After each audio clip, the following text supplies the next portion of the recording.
Beat Map Batrep! Welcome back to Beat Map Batrep, episode 15, Eldar vs. Tyranids. We're entering into round 2, and Tyranids, of course, get the first turn. Now, the first turn didn't see too much happen, so we're going to see if any reserves come in. So one group of Gene Stealers come in, 2 come in, 3 come in, and the Doom of Malantai will not, which of course was to the great relief of Dan's Eldar. And I rolled for sides because they are outflanking, and 2 groups are coming in the side that he has his whole army, and 1 group is coming in the other side. I don't think I could have actually wanted it to be any more perfect than that. So they're coming on, they're not going to run until the shooting phase because it might actually make a difference if they get in each other's way, because there is difficult terrain for them to run down to get to close combat with his jet bikes. These guys are going to run at the same time as moving just because there's obviously nothing in the way, nothing that's going to be affected by them running. And there's really nothing for them to charge. So they're going to hide behind that building. So basically this allows the Hormagaunts to run in as far as they can because they no longer have to worry about that objective, because those Gene Stealers, who are so slow, will sit back and hold that objective. It's really important that somebody does, and I don't forget them. High Tyrant moves up, gets ready to fire again. Termagants are moving forward to also get ready to fire. Just see what they can do against the Striking Scorpions and everything. And then the Hormagaunts are running up, because nothing was going to be affected by their run. And so everybody's getting ready to take on those Striking Scorpions. I'm taking the bait. I said, okay, you know what, I'm all in. I've got to attack. Hopefully get enough wounds in there that even though he gets to reroll his 3+ armor saves because of the fortune that's been cast on them, I'll still try to inflict enough wounds to kill them. And the Tervagon spawns another 16 Gaunts, but that means a double 5 was rolled, so that is the end of his spawning days. But you know what? He spawned 27 Gaunts. That's the highest I think any of my Tervagons have ever done. So I am very proud of him, or her, or it, or whatever. People say that I shouldn't say him because it spawns Gaunts, but I really don't care. Trigon moves up, getting ready to fire. And luckily he allows me to still move the Tervagon. I had forgotten to move it after he spawned Gaunts, but he's nice. I do leadership check or psychic check, but fail it because I have to roll 3 dice, and anything 12 or higher is a perils. I was trying to give Feel No Pain to the group of Hormagaunts, but failed. So that's too bad. Brings the Tervagon down to 2 out of his 6 wounds. And then the Termagants move up, everybody getting ready to fire on the Striking Scorpions to try to take down as many as they can. One group of Gene Stealers runs to get ready to charge the Wave Serpent. This is to try to take it out, get it out of the way, and start to attack everybody inside. And the second group runs. They do not run far enough to get down the cliffs, not all of them, which means I will still have to make a difficult terrain roll. And I'm going to actually have to roll... They're going to have to be able to move 3 inches at least to be able to charge those jet bikes. So if I roll 1s and 2s on the difficult terrain roll, then, well, they won't make it. So now I'm going to open fire. The Termagants fire, manage a few wounds. Actually only managed 1 wound, and he fails his save, which he rerolls. So 1 guy's already gone, so that's some bad luck right there from a few pot shots from Termagants. The Trigon fires, only manages to do a few wounds. He gets 2 of the saves, rerolls, and gets all saves. The other Termagants take some pot shots as well, just trying to soften him up as best as I can. They actually manage to do a lot of wounds. He fails 2 wounds and fails them again, so he's lost 3 Striking Scorpions, which actually means he's going to have to take a leadership test to see if they run. The Trigon does nothing, and then the Hive Tyrant fires, but scatters back and hits nothing. But here's the critical part. The Striking Scorpions then failed their leadership roll, and they fall back 7 inches. And this is super critical because they had to take the charge. If they took the charge from everybody, and even if they died, he would be able to just open fire and do lots of damage. I make my difficult terrain roll, and I'm able to charge into the jet bike, so all of a sudden he's starting to sweat because he realizes the Gene Stealers just hit his jet bikes that, if they don't charge, suck. Like, really, really bad. Like I said before, strength 3 if they don't charge, and strength 6 power weapons if they do. That's a big difference. They only have 1 attack each, except for the independent character in there. Charge the Wave Serpent. It did move more than 6 inches, so this is going to be hard to hit, but I do get 3 attacks on each of them. That's 30 attacks. And if I do anything else with the Gene Stealers are dead anyway, so I just got to try to take it down. And then with my Hormagaunts, I don't charge his Striking Scorpions, I charge his Rangers, or his Pathfinders, because if I'm within 6 inches of his Striking Scorpions, they cannot regroup, which means they're going to run off the board, because they're so close to the edge. So I charge into cover, which means they'll be initiative 1, but the Pathfinders suck in close combat compared to Hormagaunts, so pretty much that's the death of those Pathfinders, most likely.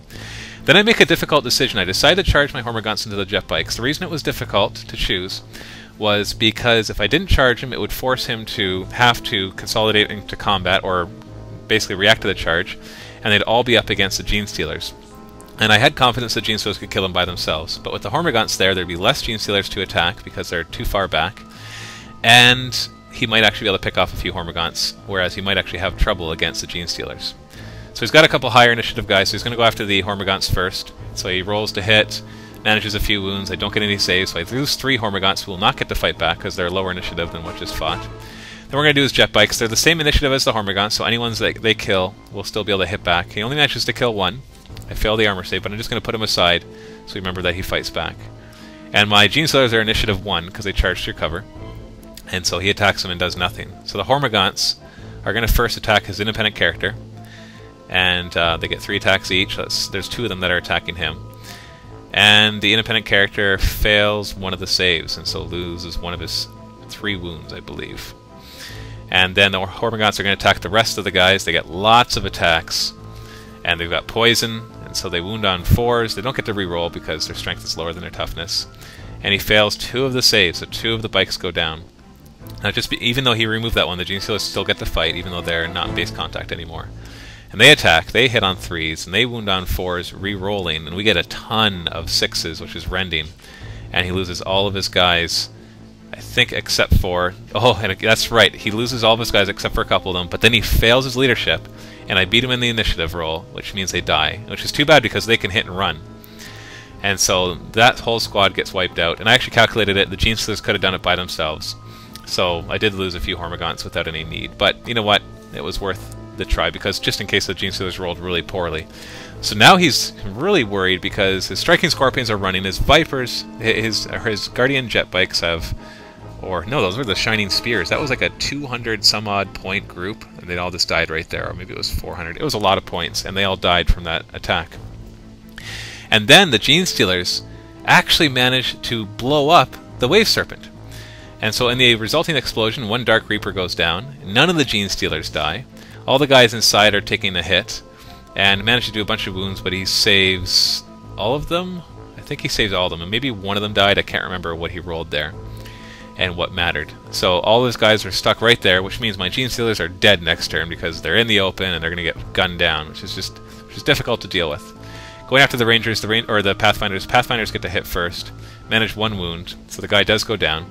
Then the Hormagaunts hit back, of course, getting tons of attacks, and they do lots of wounds. And he fails and must stay. I think I did half of my 60 attacks, and that was all it took to kill the Pathfinders.